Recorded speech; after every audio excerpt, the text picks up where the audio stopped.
Innal hamdalillah nahmaduhu wa nasta'inuhu wa nastaghfiruh wa na'udzu billahi min shururi anfusina wa min sayyiati a'malina. May yahdihillahu fala mudilla lahu wa may yudlil fala hadiya lahu. Wa nusalli wa nusallim ala rasulil karim wa ala alihi wa sahabatihi wa man ihtada bihadihi ila yaumiddin, amma ba'du. Sahabat kita, saat bercerita kepada kita, meriwayatkan hadis dari Rasulullah sallallahu alaihi wasallam. La tazalu ummati bi khairin ma ajalu al-fitr. Ada tambahan redaksi wa akhiru as-sahur. Sayang ada catatan di dalam perawinya ada Sulaiman yang dinilai majhul. Tanpa adanya tambahan itu, hadisnya muttafaqun alaih. Dikeluarkan Bukhari, keluarkan Muslim, keluarkan Tirmidzi, bahkan juga dikeluarkan Ahmad bin Hanbal. Ibu bapak, sebentar lagi kita memasuki masa bulan Ramadan. Walaupun selama bulan Ramadan nanti kita disyariatkan puasa, tapi kita dijanjikan oleh Rasul, la tazalu ummati bi khair. Selamanya umatku ini kujamin bagus, eksis, prima, sehat. Tapi dengan catatan ma'ajalu, ada redaksi al-fitr, ada redaksi iftar. Selagi kita ini mau menyegerakan berbuka. Di Indonesia sering dan lazim dinamakan takjilan. Pertanyaannya Ibu Bapak, kira-kira definisi takjilan itu apa?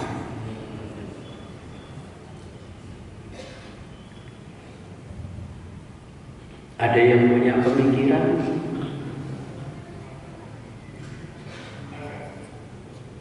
Ada yang punya pendapat? Beda tidak apa-apa. Kita sudah terbiasa beda pendapat. Itu hal yang wajar. DPK tulisan versi Indonesia macam-macam mendefinisikannya. Ada yang mendefinisikan makanan kecil. Seperti apa kira-kira? Godho gedang, godho telo. Kalau di sini godho puhung ya. Apa? Minyak. Ada lagi versi Indonesia. Takjilan itu tidak boleh digodok, tidak boleh dimasak. Berarti wujudnya buah-buahan. Ada lagi di suara SS itu, takjilan itu yang penting minum satu cukup sebagai syarat pembatalan puasa. Macam-macam mendefinisikannya. Saya teringat di sebuah kampung di Mojosari, ada seorang ibu itu gemar memberi takjilan.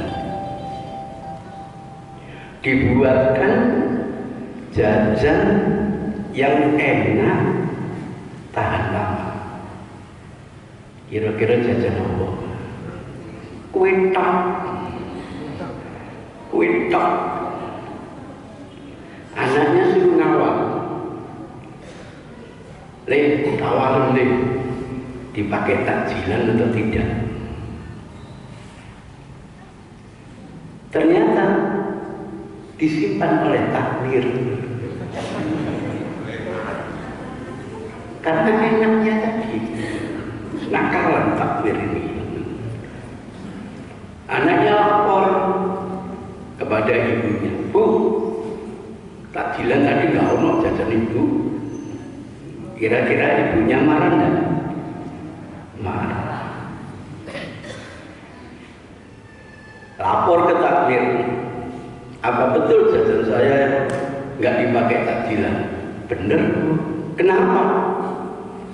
"Jajan ibu itu enak awet, nanti untuk tajarusan." Lah terus yang takjilan gimana? Yang cepat basi, Bu. "Oh, ini mau nih, tak kayaknya sih cepat basi ya." Sebelum saya hijrah ke tempat ini, Masya Allah, megengan itu. Ngerti megengan? Apa sih megengan itu? Mbah saya dulu ngomong megengan itu latihan mempet.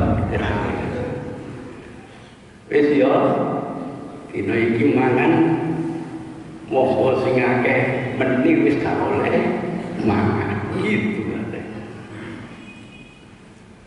Lah masyarakat itu merasa bangga ketika megengan itu memberi yang terbaik yang dia miliki kepada kiai. Lah kebetulan saya di sana dijadikan kiai, padahal istri saya masih satu. Kiai itu bahasa Cina, ki loro ai bojone. Bojone loro. Atau telu saya puji. Itu ceritanya. Saya mengumpulkan yang namanya ayam itu, Masya Allah, satu kulkas besar. Tapi nasinya tidak bisa. Dulu belum ada rice cooker. Andaikan ada, paling yang sebatas rice cooker. Yang jatahnya ayam. Ramadan datang,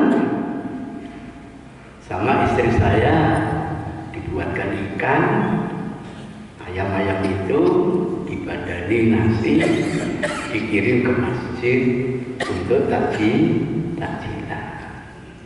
Dulu nggak ada takjilan. Saya cerita kepada masyarakat. Sewaktu megengan kemarin, Bapak Ibu ngasih hadiah saya makanan macam-macam. Terima kasih. Insya Allah dapat pahala. Tapi waktu itu saya kan belum puasa. Nah, pemberian Bapak Ibu itu setelah masuk bulan Ramadan dibiayai dengan nasi yang ditambah sayur, dipakai untuk takjilan. Yang saya beri makan kebetulan orang-orang sudah berpuasa. Pertanyaannya, kira-kira pahalanya memberi makan orang yang berpuasa dengan tidak berpuasa itu besar mana? Besar yang berpuasa. Sejak itu mulai bergulir bahwa ada namanya jadwal takjilan.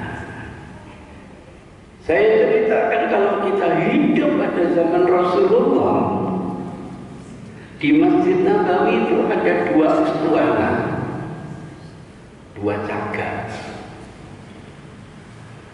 Yang satu menempel di rumah Rasul, yang satu nempel di mimbarnya Rasul. Yang nempel di rumah Rasul sekarang tidak kelihatan, rumah beliau sudah dimarmer.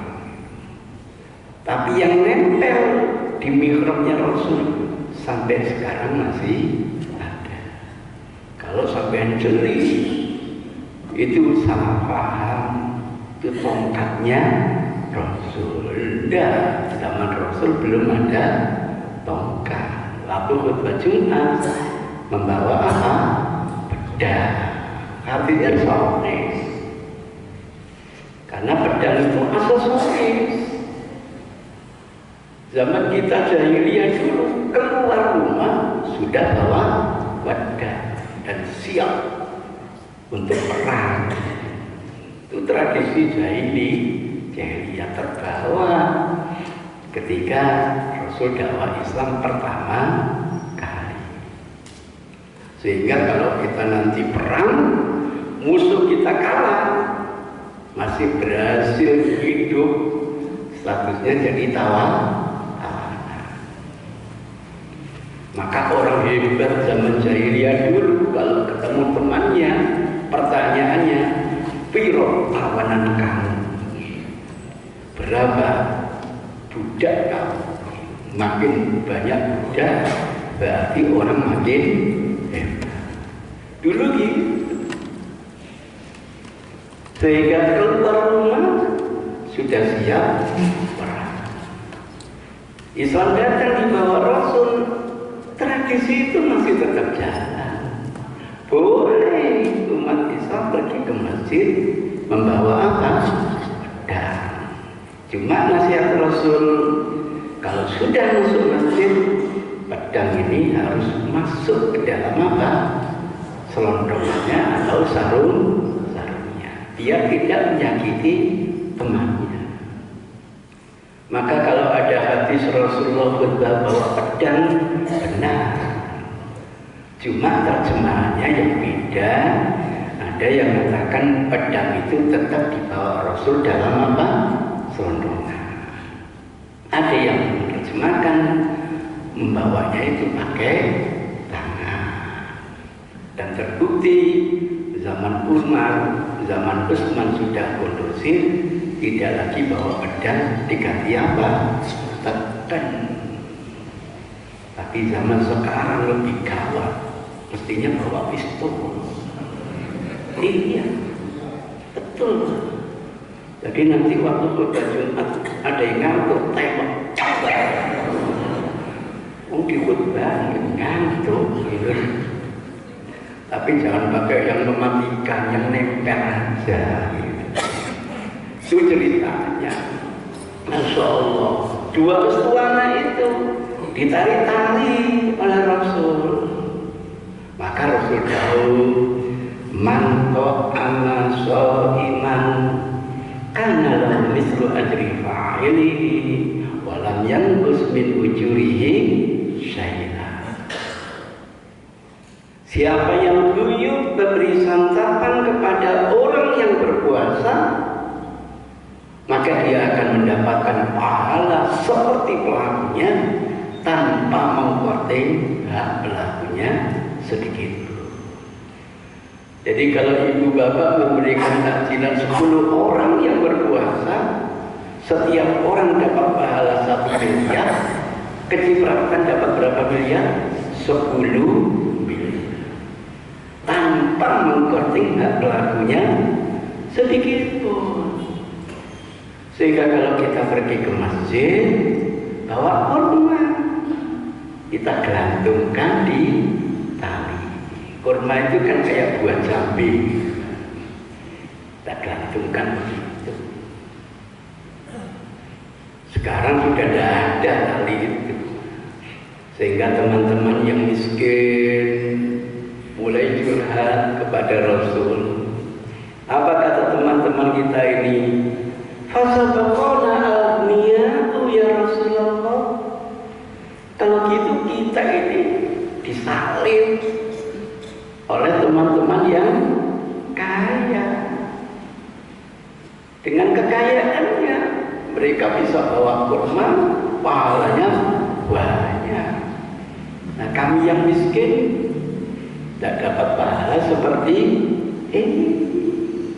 Apa kata Rasul? Wa tilka ujur tuqtal ila man asraba surbatan minal laban. Ketahuilah pahala miliaran begitu itu juga diberikan mereka yang ikhlas memberikan seserupan air susu. Nah, cangkirnya orang Arab kan sak jempolan gitu ya, Pak. Itu pahalanya sama. Masih tidak mampu. Waktu tilkal ujuru liman asroba surbatan minal ma. Pahala miliaran itu juga akan diberikan kepada mereka yang ikhlas hanya seserupan air putih. Ada yang belum mampu? Nah, itulah fitrah. Islam itu agama fitrah. Cuma kita tidak boleh mengakal-akal. Loh, nek ngasih air susu pada putih, tak gembung air putih hancur. Fastabikul sehingga apa yang terjadi sekarang sudah tidak ada tali itu, diganti dengan plastik lebarnya 1,5 meter, panjangnya terserah kaplingannya. Jadi kalau sampean ingin memberi takjil di Masjidil Haram atau di Masjid Nabawi, 3 bulan sebelum Ramadan harus ngapling dulu. Saya ingin kapling sekian area, itu harus gitu dulu, dan harus punya comel. Begitu ada tamu datang masuk ke masjid, diroyok, ayo ikut saya. Sama dengan di masjid sini lah, insya Allah. Kenapa? Kalau takjilannya banyak yang menikmati, pahalanya banyak. Sehingga tidak boleh duduk silang begini, tidak boleh.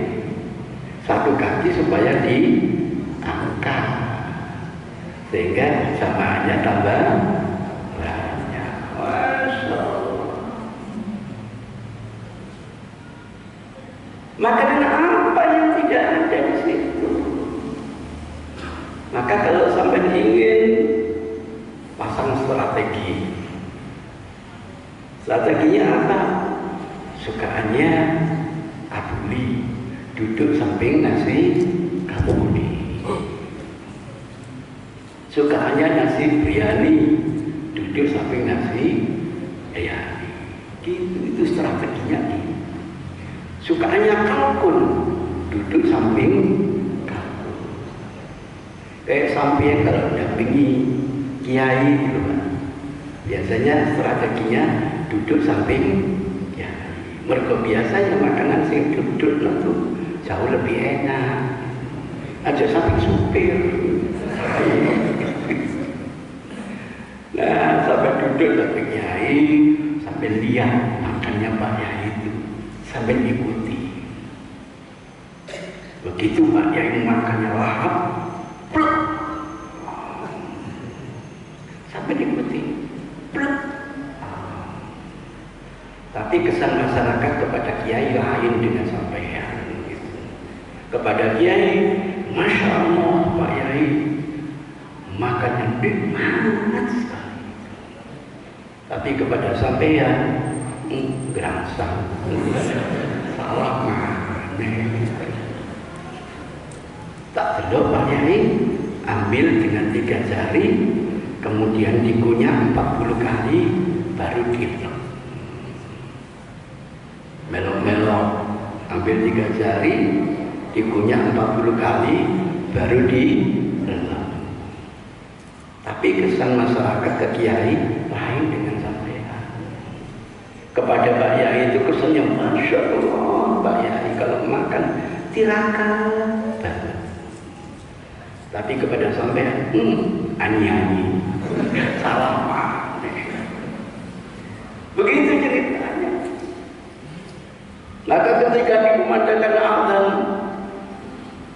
Allahu Akbar,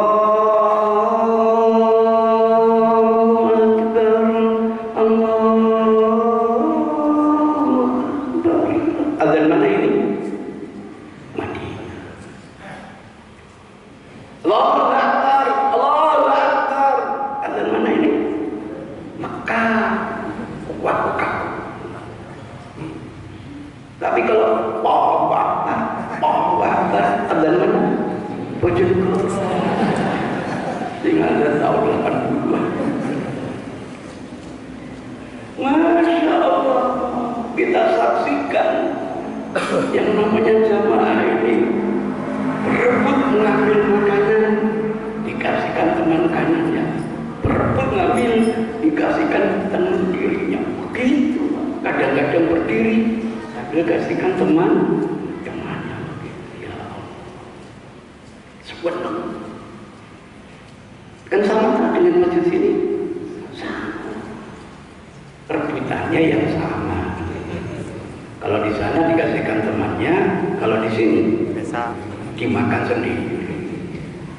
Karena gara-gara hadis yang saya ciptakan, saya palsukan, man sodar lapar, sing sabar pasti lapar. Saya buatkan lagi hadis yang kedua, wa man ta'akhkhar fala ummanah. Yang mengakhirkan ambil jatah pasti gak kemana. Sehingga terpaksa muadzinnya ngasih pengumuman, tolong muadzin dingengei. Pengalaman gak mau azan, kenapa? Ustaz kalau azan entek jatah. Itulah bedanya kita dengan teman-teman yang ada di Saudi Arabia. Bangga sekali, Masya Allah. Antara azan dengan iqamah, wah, durasinya tuh lebih dari setengah jam. Rata-rata 35 menit antara azan dengan apa? Iqamah. Untuk memberi kesempatan orang-orang itu makan terlebih dahulu. Nanti kalau sudah setengah jam, tinggal 5 menit, yang namanya plastik dilipat 2, hanya dalam 5 menit, kira-kira 10 masjid ini selesai, bersih sudah masjid, siap untuk ditempati apa? Sholat. Berbayang saya seperti ini waktu di Indonesia ini. Kalau gitu, sajilan itu makanan apa? Makanan kurma. Rasul itu dikabarkan kalau takjilan itu makan 3 butir kurma. Biasanya 7 butir.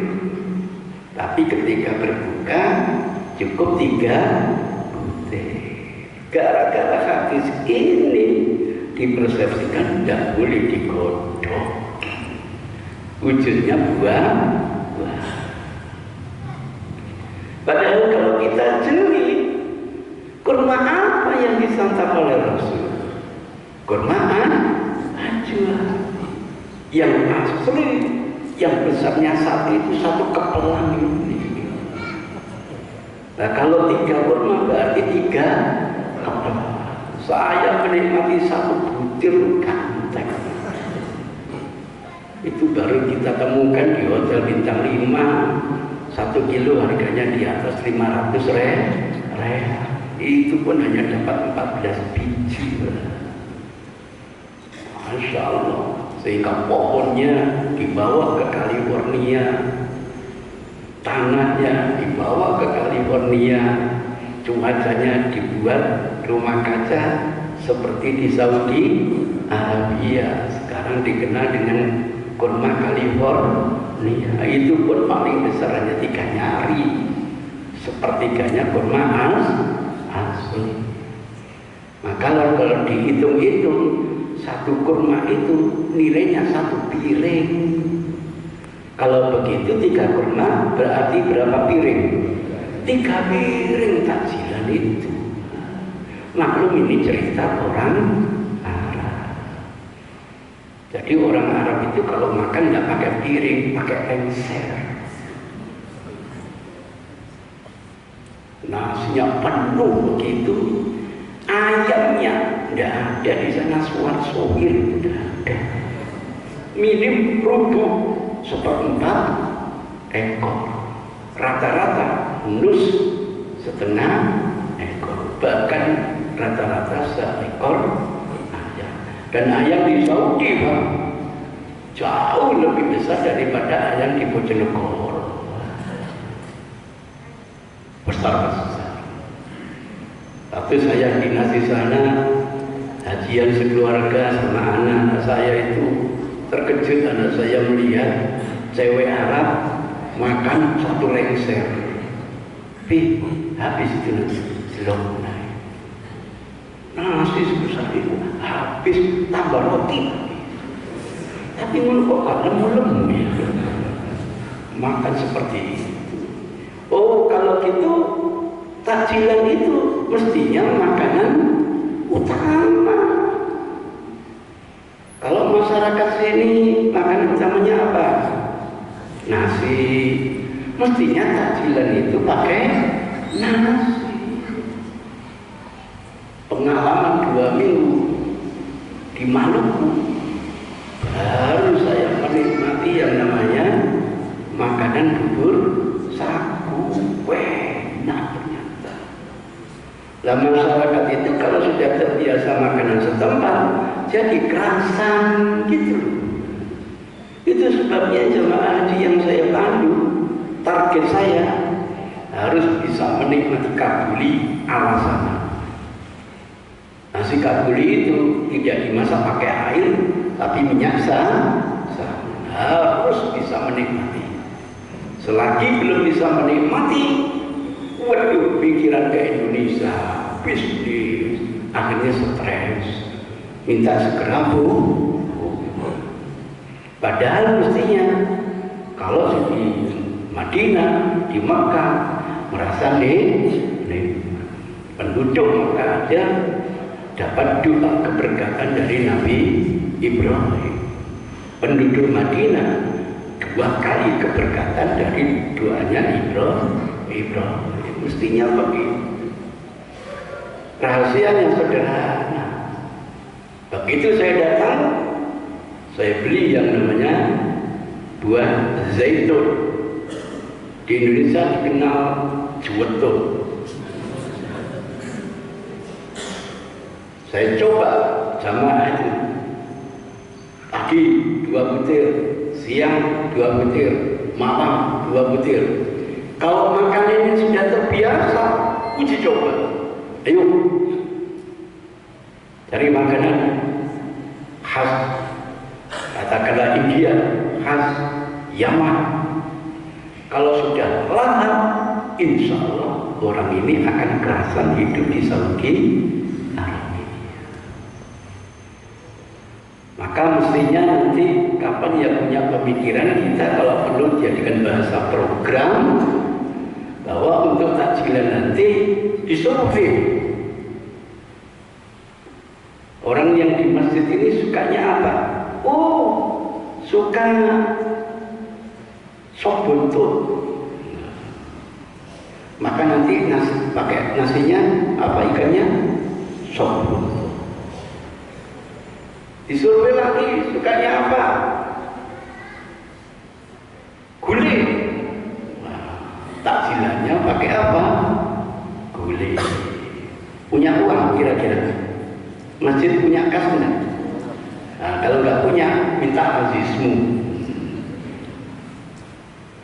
Waduh, nanti orang Bojonegoro takjilannya ke sini semua. Mari ini sholatin nanti. Sementing takjilannya ke sini. Masya Allah.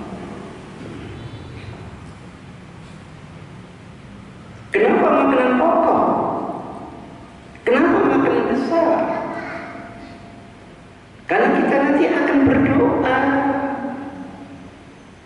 Doa untuk yang namanya takjilan berbeda dengan doa makan biasa. Kalau makan biasa, doanya apa? Memulai makan dengan bismillah. Mengakhiri makan alhamdulillah. Nah kalau kita berpuasa, mulai makan dengan apa? Bismillah. Mengakhiri makan dengan apa? Alhamdulillah. Cuma ada tambahan spesial, zahabat dhama'u wabtallatil uruqu wa sabata ajru insyaallah. Itu khusus untuk berbuka. Nah kok kita lain doanya sebelum makan? Allahumma laka sumtu wa bika amantu wa ala rizkika aftartu. Kadang-kadang ditambah birahmatika ya arhamar rahim. Gimana keberadaan tuntunan ini? Bukhari tidak ada, Muslim tidak ada, Abu Dawud tidak ada, Tirmidzi tidak ada, Nasai tidak ada, hanya ada di Ibnu Majah. Zawaidnya Ibnu Majah hasil penelitian. Kalau nggak palsu ya dhaif tidak. Barangkali ini terimbas dari tradisinya orang Yahudi, kemudian diislami saja. Kalau kita saksikan teman-teman Yahudi kalau makan berdoa dulu dalam rangka apa? Sukses pegawai negeri, doa baru makan. Dalam rangka apa? Sukses ujian negara, doa dulu baru makan.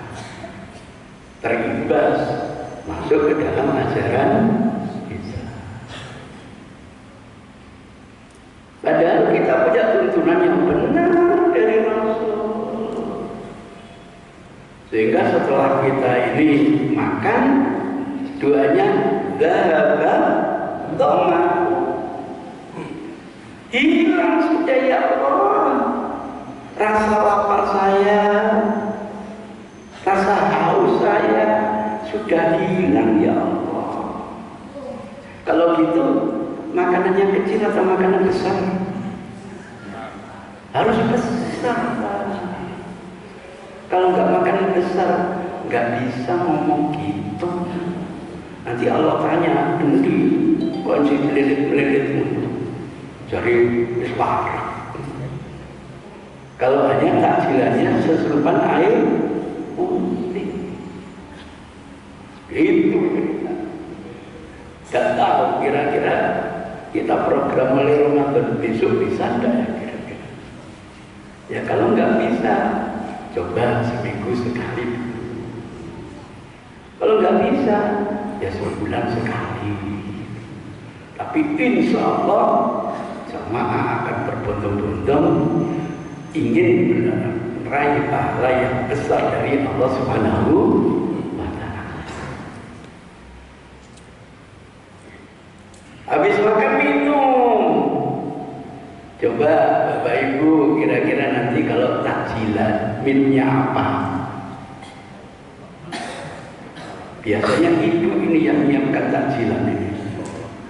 Apa Bu kira-kira minuman yang disiapkan? Jauh.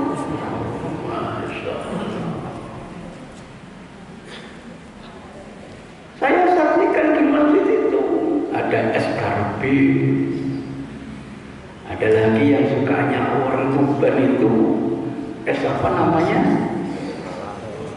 Siwalan.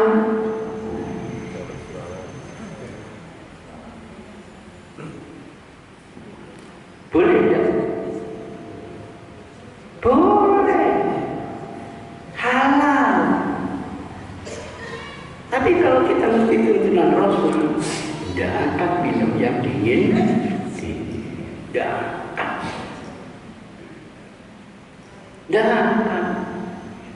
Saya sudah praktek bertahun-tahun, alhamdulillah. Jarang saya ini kalau berbuka di rumah, karena selalu ngisi di Surabaya. Berangkat dari rumah itu jauh sebelum maghrib. Istri saya selalu menyiapkan minum itu di termos itu loh, Pak, yang cukup sekian ini loh. Air hangat kemudian diparutkan, namanya apa Pak? Kalau jahe sekali dua kali tidak apa-apa. Kalau berkali-kali, waduh, tenggorokan bisa kalah. Kencur Pak, diparutkan kencur, dikasih sedikit air panas, dipereskan ke air hangat. Waduh. Habis makan, minum ini, kemeringat jasad ini. Nah kalau sudah kemeringat, lanjut doanya. Dhahabat dhama'u wa tallatil uruqu. Bahasa Jawanya, kemberotos keringat kula ya Allah. Nah kalau orang itu kemeringat, tandanya sakit atau sehat? Sehat. Adik saya yang dokter itu saya ceritakan hadis ini, geleng-geleng kepala, luar biasa. Diteliti secara ilmiah. Sekian lama yang namanya usus nggak memasukkan benda cair, benda padat. Kalau yang pertama kali masuk itu dingin, enak di lisan, rontok di ususnya, katanya gitu. Untuk Indonesia ususnya kuat-kuat. Tapi kalau yang pertama kali masuk itu yang hangat, akan berpengaruh kepada pembuluh darah ini. Sayang saya tidak bisa menjelaskan secara higienisnya, medisnya, pasti akan kemeringan. Nah kalau kemeringan, tandanya orang itu sehat. Nggak salah. Walaupun kita berpuasa, dijamin prima, dijamin sehat. Tapi kalau Bapak Ibu sering mendengar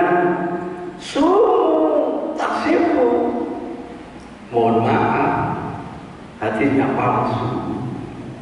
Itu yang berkembang di spanduk-spanduk, berbuat salah. Anda dijamin sehat. Kalau hadisnya tidak sahih, biasanya baik satu sisi, bermasalah pada sisi yang itu ciri khas bukan wahyu.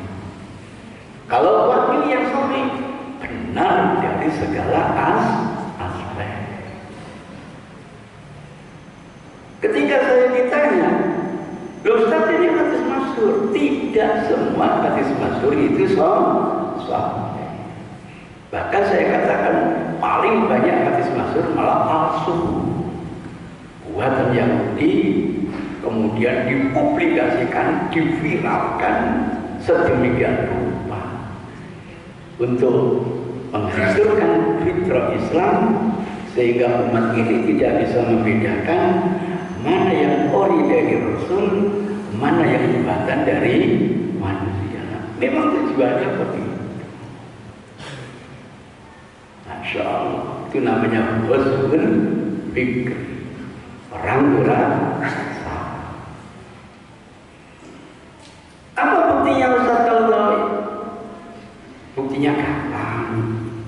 Cari sanadnya nggak ketemu. Itu namanya hadis ujung-ujung muncul. Begitu ketemu indikatornya, pasti ada orang Yahudi.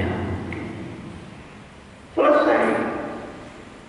Caranya analisis teksnya di mana? Gampang.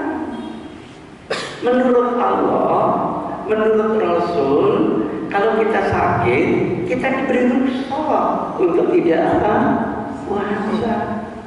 Nah, kalau ini ada hadis puasa, kamu tetap sehat. Wis mbak usianya 107, wis pikun, dipaksa untuk puasa, tambah masalah. Ada penyakit yang sangat akut, dengan puasa nggak tambah sehat, tambah innalillahi wa inna ilaihi raji'un. Enggak. Menurut Allah, menurut Rasul, kalau memang ada di antara kita yang sakit, nggak puasa nggak apa-apa. Nanti kalau bisa diqadha. Kalau nggak mampu, ya diganti dengan media. Memang dalam puasa itu mengandung pendidikan, terapi, kesehatan yang luar biasa.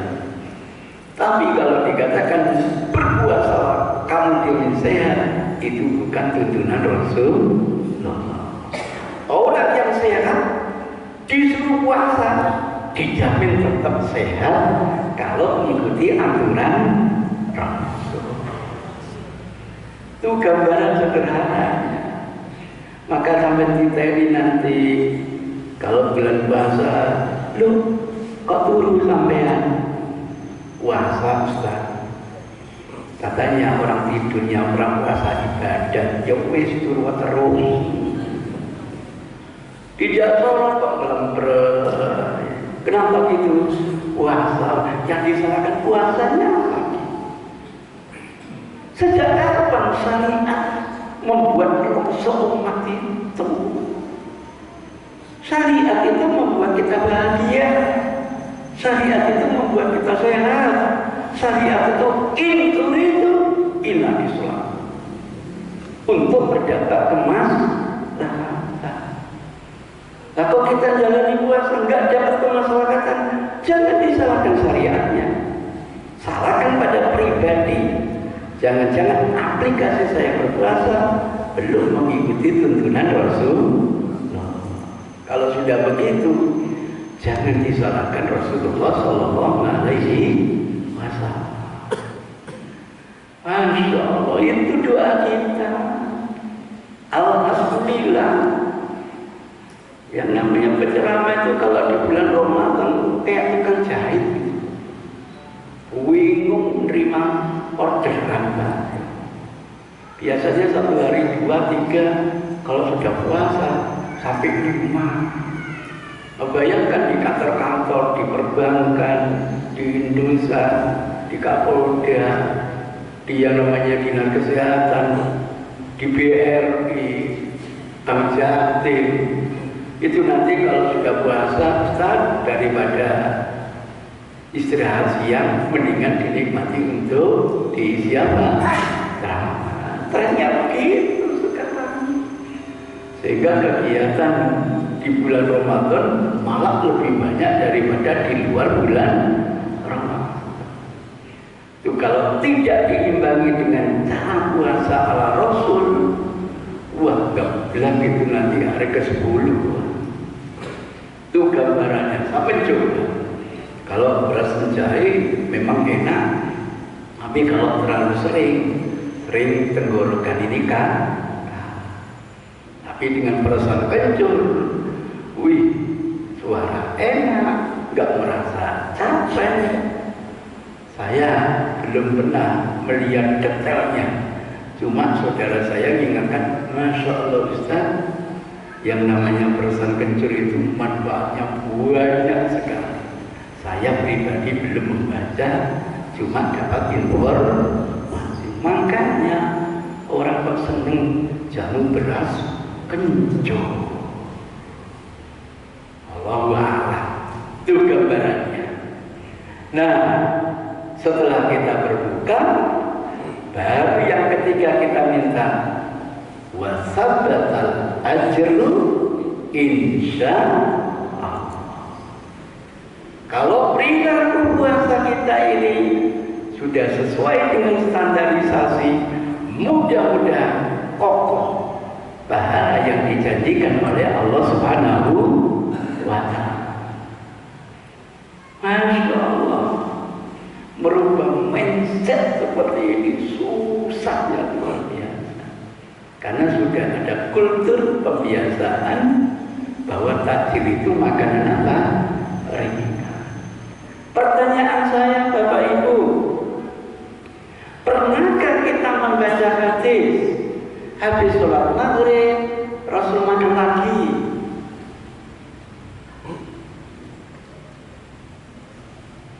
Ayo, siapa yang pernah membaca ada hadis Rasul habis Rasul ngimami sholat maghrib Rasul makan lagi? Ada?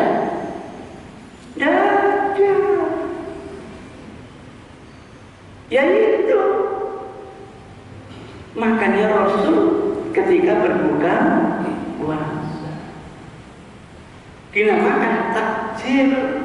Takjil itu artinya menyegerakan. Dari ajala yu'ajilu ta'jila. Lawannya takhiron, mengakhirkan. Mengakhirkan apa? Makan sahur. Dinamakan sahur, dikerjakan waktu sahur. Detik-detik terakhir menjelang subuh. Sehingga waktu imsak itu bukan 10 menit sebelum subuh. Dari mana? Mana hadisnya? Saya pernah baca, Ustaz, waktu imsak itu 10 menit sebelum subuh. Bohong. Lu kok Ustaz bilang bohong? Zaman Rasul belum ada jam tahu?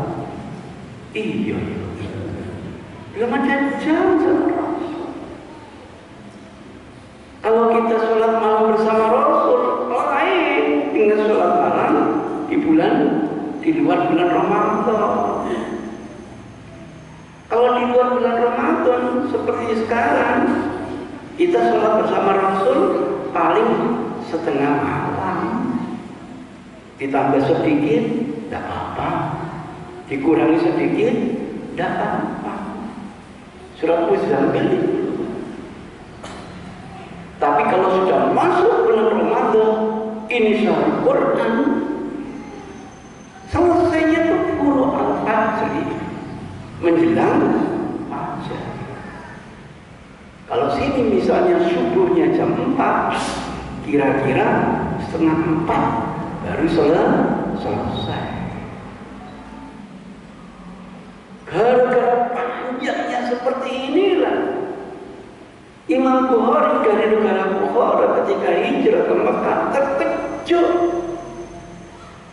Wallah, ini baru namanya sholat tarawih.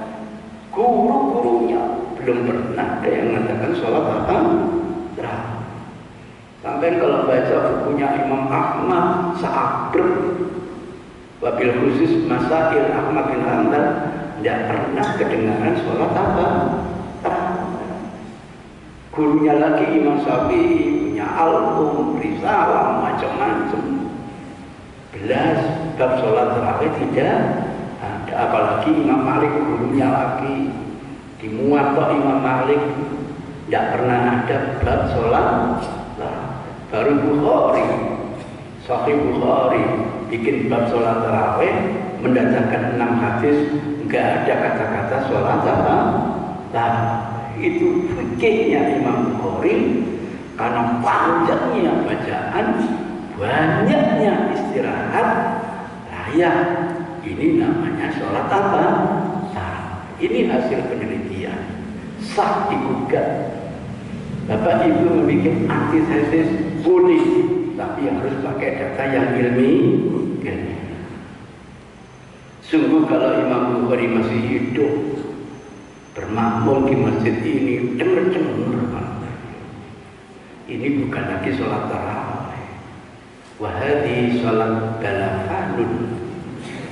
Ini baru layak namanya sholat apa? Balafan. Apalagi ke Blitar, 23 rakaat hanya 7 menit. Wah, Imam Bukhari habis ikut dengar. Terinspirasi, wallah, hadis sholat kilatun. Ini baru layak namanya sholat apa? Kilat. Nah, karena panjangnya bacaan, usulnya seperti itu, selesainya menjelang fajar. Apa kata teman-teman? Bergegas kami pulang ke rumah. Kenapa? Hatta nakhafa ayyamu tanawwala. Karena kami khawatir kehilangan makan sahur. Terjadi teman kita ini, habis makan pingin minum, sunatullah, ambil gelas diisi air. Sunatullah, dibuka tutupnya. Sunatullah, baca bismillah dulu. Bismillahirrahmanirrahim. Belum diminum, azan subuh dikumandangkan, ditaruh kaki, nggak jadi diminum. Disaksikan oleh Rasul. Apa kata Rasul? Din, ambil tasmu. Din, ambil lagi gelasmu. Wasrob, minum airnya. Bismillah. Hajat terlihat hajataka sampai tuntas, Din.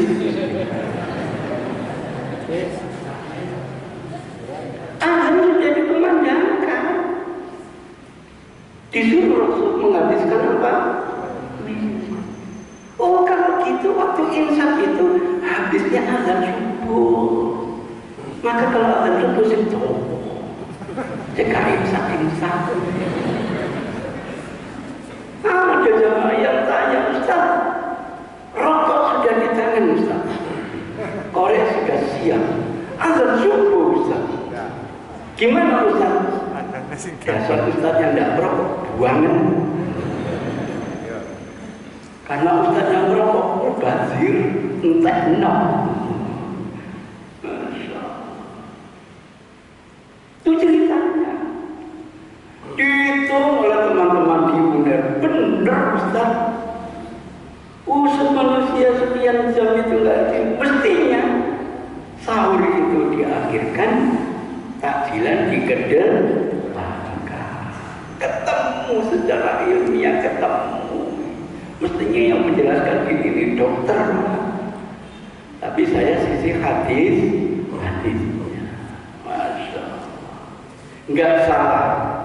Walaupun nanti di bulan Ramadan kita berpuasa, dijamin kita tetap apa? Prima. Dijamin kita tetap sehat.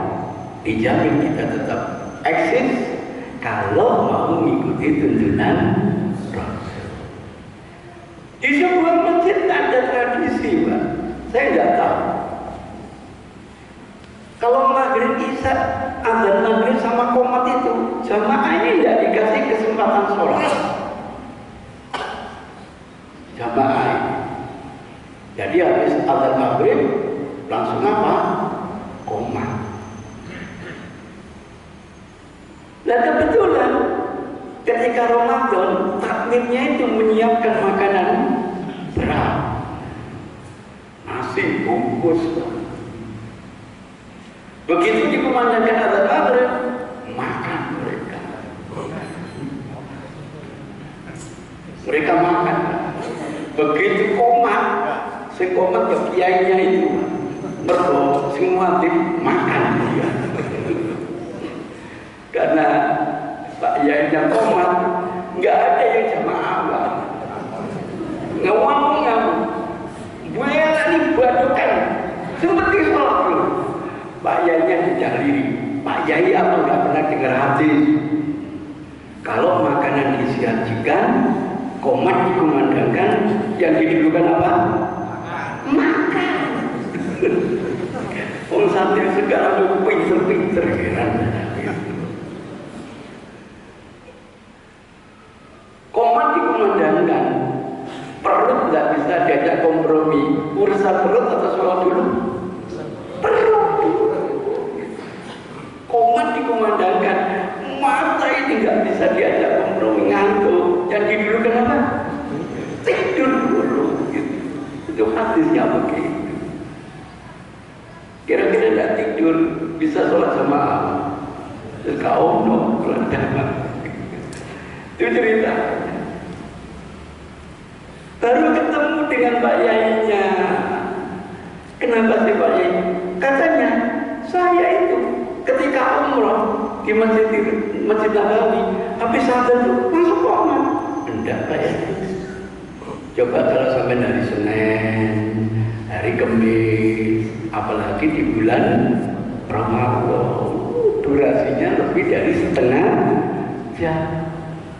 Ada kasus misalnya puasa Asyura, itu selalu ada durasi yang lama, memberi kesempatan apa? Makan dulu. Durasi maghrib sampai isya itu kan hampir 1 jam. Makan paling lama ya setengah jam. Kan masih ada waktu untuk melaksanakan sholat maghrib. Kalau tidak ada event gitu, memang cepat sekali antara azan dengan qomah. Tapi saya tanya, masalahnya di sana ada tradisi habis sholat maghrib ada halaqah kajian, memberikan kesempatan biar waktunya agak longgar, ada rasa. Andaikan maghrib dikumandangkan, boleh tidak qobliyah maghrib? Boleh, wong hadisnya sahih. Shallu raka'ataini qoblal maghrib, shallu raka'ataini qoblal maghrib, shallu raka'ataini qoblal maghrib, liman syaa karahiyatan ayat takhidana sunnatan muttafaqun alaih. Loh, itu kan waktu terlarang. Enggak. Kalau sudah azan habis waktu terlarang. Yang waktu terlarang itu kan sebelum maghrib. Tidak ada tradisi. Kalau kita hidup sama Rasul, begitu yang namanya dikumandangkan azan, teman-teman cari sawari, zakat. Begitu saya azan, mereka bergegas melaksanakan sholat qobliyah maghrib. Artinya begitu sahih. Kenapa kok atas dasar katanya di sana? Enggak, di sana memang ada program. Jadi itu ceritanya. Jadi Pak Yainya sholat sendirian, habis sholat sanggup, wela dibuat-buatkan, ditinggal sholat jamaah gitu. Enggak, Pak Yai, nanti habis makan kita sholat jamaah. Pinter. Itulah kira-kira gambaran. Jadi sekali lagi, tidak ada syariat ini sebagai beban, sebagai taklif. Ada syariat ini wujud untuk mensyukuri nikmat Allah. Faman syakara fa innama yashkuru li nafsi. Ramadan nanti yang mentaati itu bukan untuk orang lain, setidaknya pertama adalah untuk dirinya sendiri. Syukur nanti menjadi rahmatan untuk keluarganya, rahmatan untuk tetangganya, siapa tahu jadi rahmatan lil alamin. Bagaimana tidak dengan edukasi bahasa? Sekarang saya berubah total. Dulu tidak pernah ada peduli sosial, sekarang saya menjadi orang yang suka hormat memberi orang lain. Dulu saya tidak pernah peduli kepada tetangga, sekarang saya mulai peduli, tapi hati-hati pedulinya. Itu ceritanya, tidak ada syariat sebagai beban, tapi syariat sebagai kebutuhan. Ini gara-gara kesalahan kita belajar Islam tidak dari akidahnya, tapi lewat fikih, sehingga dikit-dikit kita taklifnya gini, bebannya gini. Masuk Islam itu kayak penuh dengan apa? Beban. Tapi kalau akidahnya kuat, syariat ini media takarrub kepada Allah. Makin dekat kita dengan Allah, makin besar pertolongan kita dari Allah.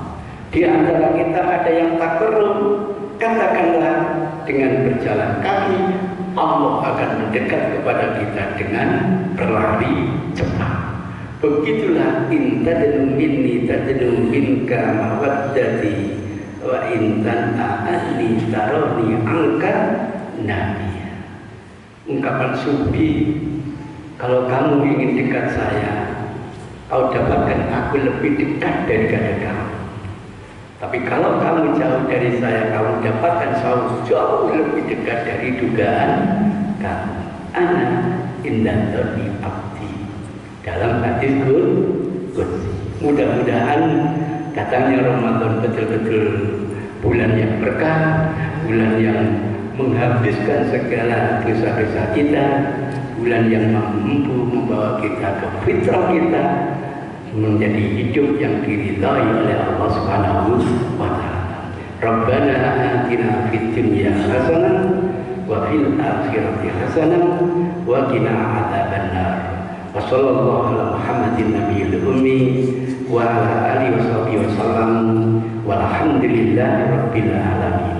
Billahi hidayah taufik. Wassalamualaikum warahmatullahi wabarakatuh.